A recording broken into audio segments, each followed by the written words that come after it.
Alright, is this thing on? Good. Now,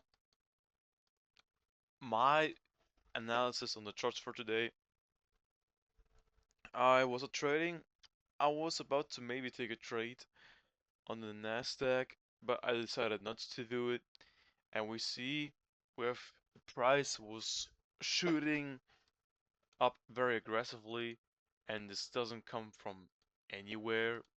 You can also see the dollar also had like a very, steep way down.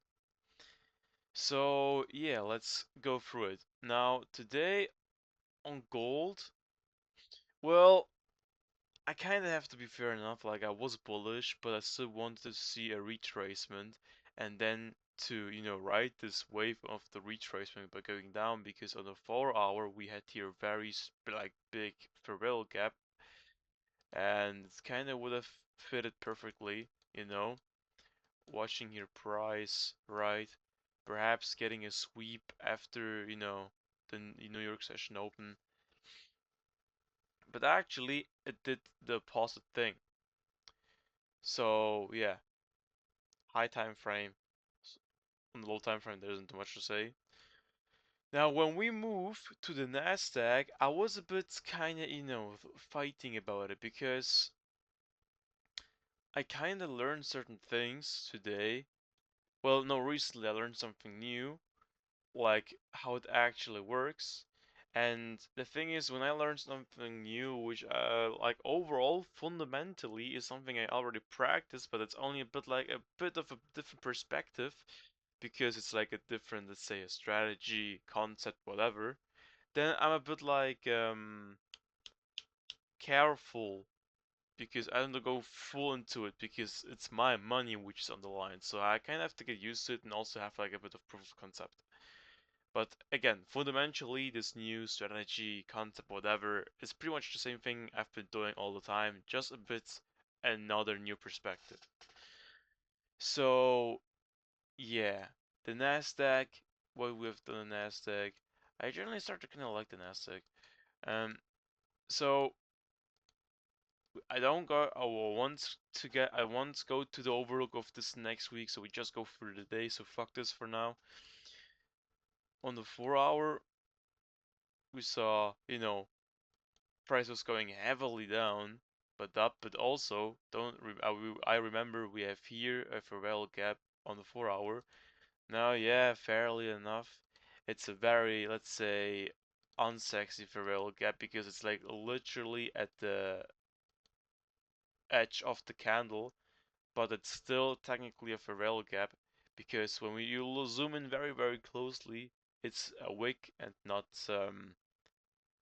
like the edge is below the swing point here, the swing high, the high.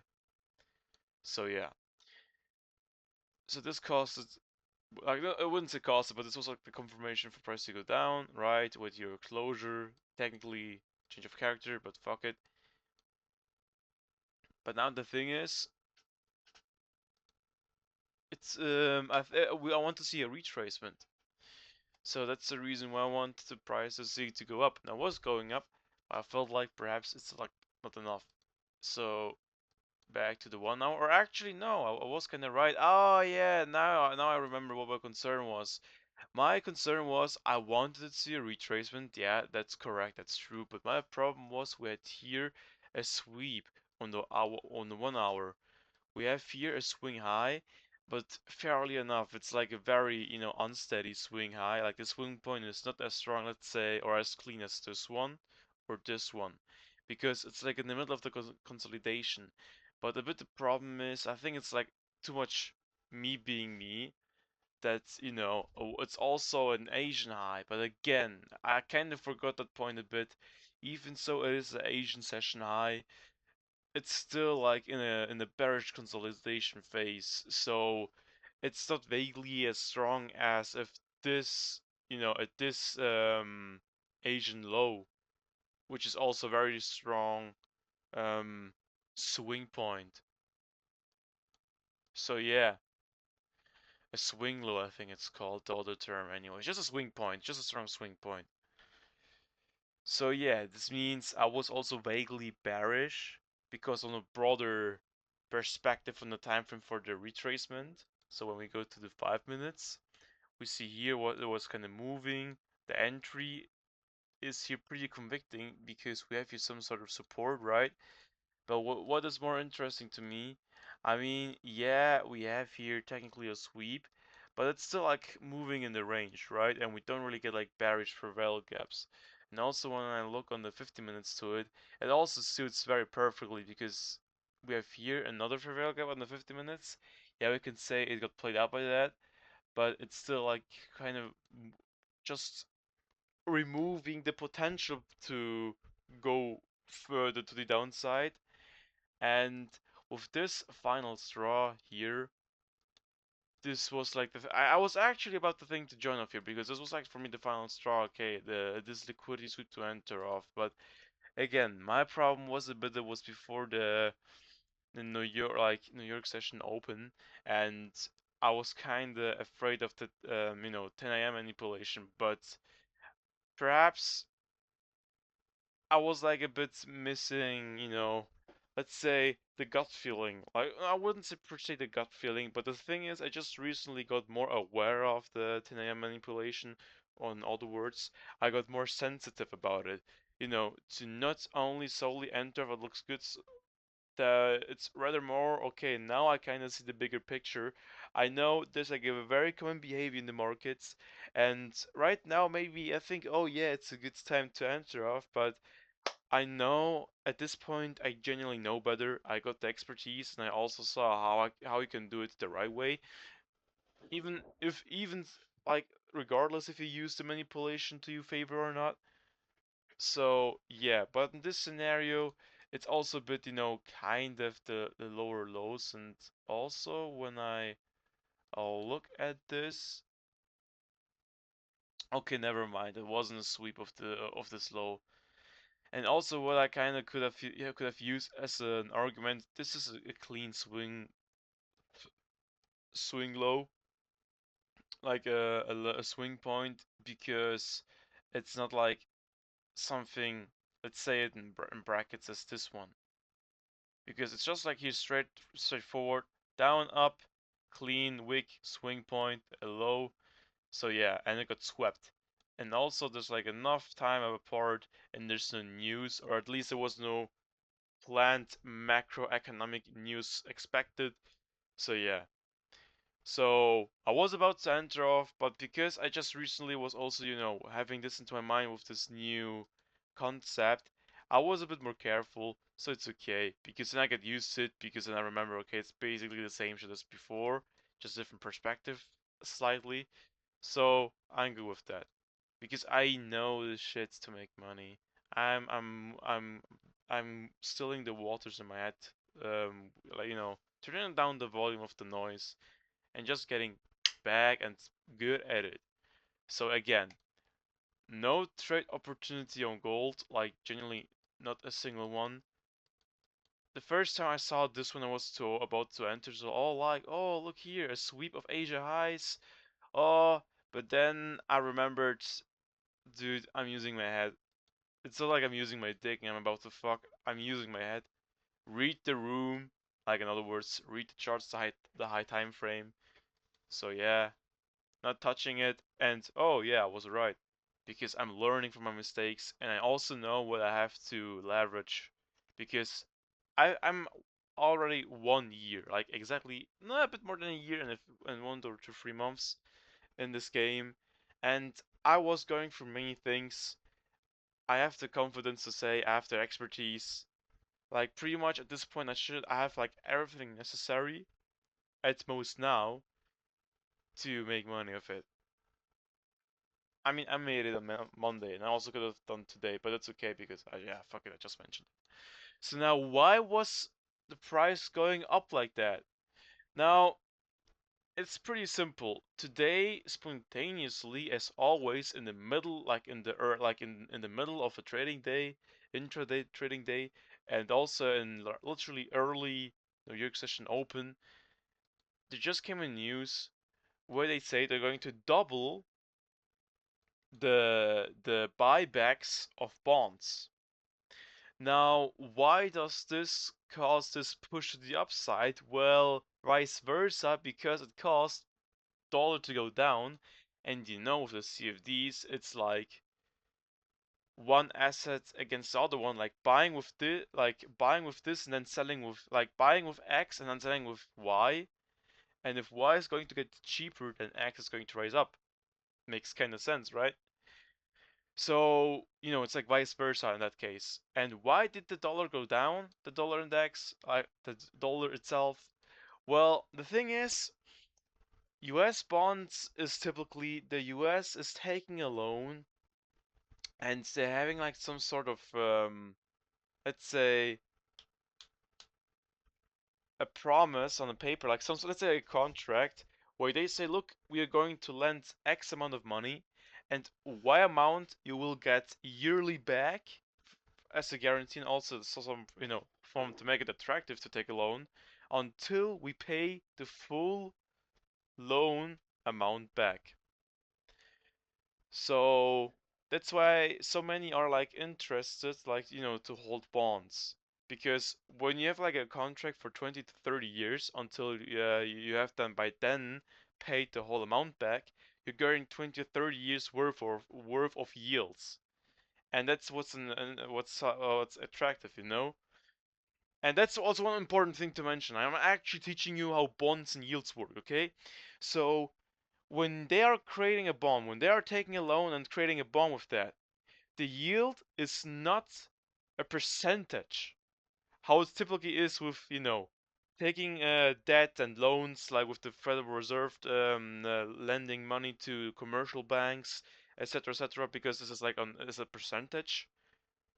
This rate, but the rate in the bonds is fixed, and that's the yield. Okay, that's the yield. It's fixed.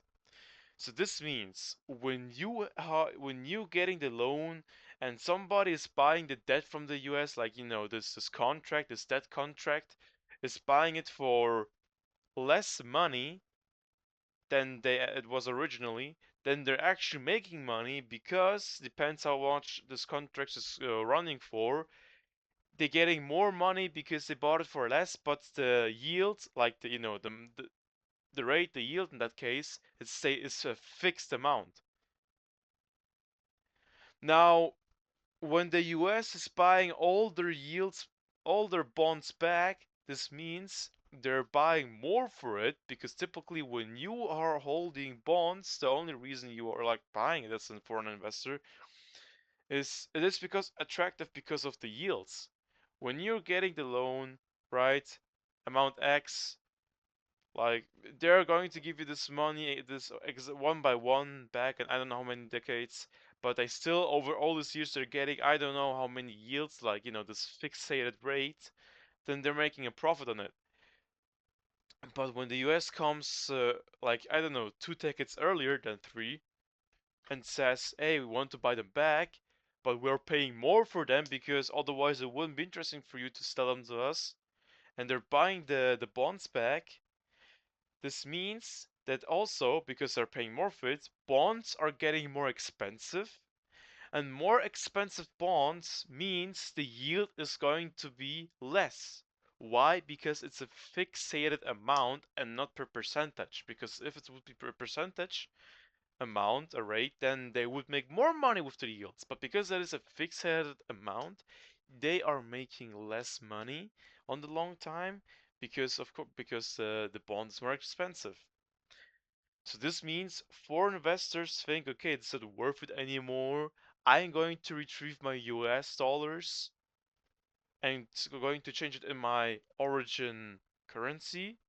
So this means more US dollars going to be sold. More people want to sell than to buy. The price goes down, which is vice versa, again good for the economy, because if the US dollar is expensive, it should, like, for many people to a certain point, always depends what is causing that and stuff like that. Because right now that's a problem. But that's a problem. The U.S. has so much debt, but also is keeping the rates for many months in a row high, they kind of have to do something. And by buying back, so many bonds back, like with this announcement, this is causing this fluctuation in the charts. I know maybe you lost me after I said the second time bonds or yields or whatsoever. Like you, then it's up to you as a guy who's interested in the economy, or at least if you want to trade successfully, or well, it's not like a condition, but do yourself a favor to trade successfully. Understand fundamental macroeconomics, just economics itself.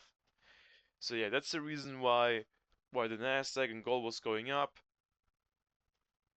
like crazy, because yeah, the dollar was going down. This means technically the investors they can buy more and stuff like that, and yada yada yada. I think you get the point. More liquidity like that, because also when the US is buying bonds, a fun fact I forgot to mention, that when they're buying bonds, when they're buying their own debt back, they can just like destroy these bonds, these contracts. This means because they bought it back, right? They paid the amount, they bought it back. They're just going to like, invalidate these contracts or just destroy them. So they're saving the money in the yield. So they don't have like to pay like X amount over decades. So they're saving money by that. That's the main, like it's the gold. That's the goal. And by that, by not having to pay X amount of yields over decades, they have like enough room for more debt also as a return, because as much the US is doing to the inflation the whole debt away, they also are doing it to be able, they also love to make that. So in order to make that, it's like always like a back and forth of the US. They love to make that, but they also are removing that by buying bonds back or inflationing the ass of our inflating the shit of everybody asses out and stuff like that. But yeah, so they're going probably to take more to make more debt, but for that they also have to to make it smaller again. Because otherwise, I mean, they're already at a very bad position, but if they would not do nothing at all, it would just literally collapse. Everything! And pretty much the whole global system would be to a certain point, like, pretty much fucked. Because, the relations and it being independent one another about certain points, or at least, like, the global economy would go at, like, in terms of absolutely cooked, it's what I more mean. It's just like the whole the global economical and industry and production, and everything. It's just going to go down by a lot. So you can enjoy all the luxury as much as you could before with the same price for all the brokies, as mean as it is. But anyways, with all this bullshit, sometimes I think generally it's better to live in the forest. But it's just me. So yeah. That was a very insightful video in my opinion, because I literally just researched this shit because I recently started to get my edge back in the charts, and this kind of also meant that because of this gap where I wasn't doing actively as much as now compared, my knowledge and my understanding got a bit rusty, so I had to refresh this shit absolutely to understand many macroeconomical events. And perhaps also certain physical political events, but yeah, just to understand it. Because by the way, I never knew what bonds genuinely are, so this was like a perfect chance to learn this, because this news was literally about bonds, and I didn't understand why gold was pushing so fuck ass high, or in other words, why the US dollar was pushing so fuck ass to the downside. Now I understand it completely. I just made sure that I understand. There's so many things that I can and have to learn, but for now, that's it with the big learning for today. And yeah, cheers. This was a fucking hella ass lesson. Take this with you, alright? Or not, I don't care. Cheers.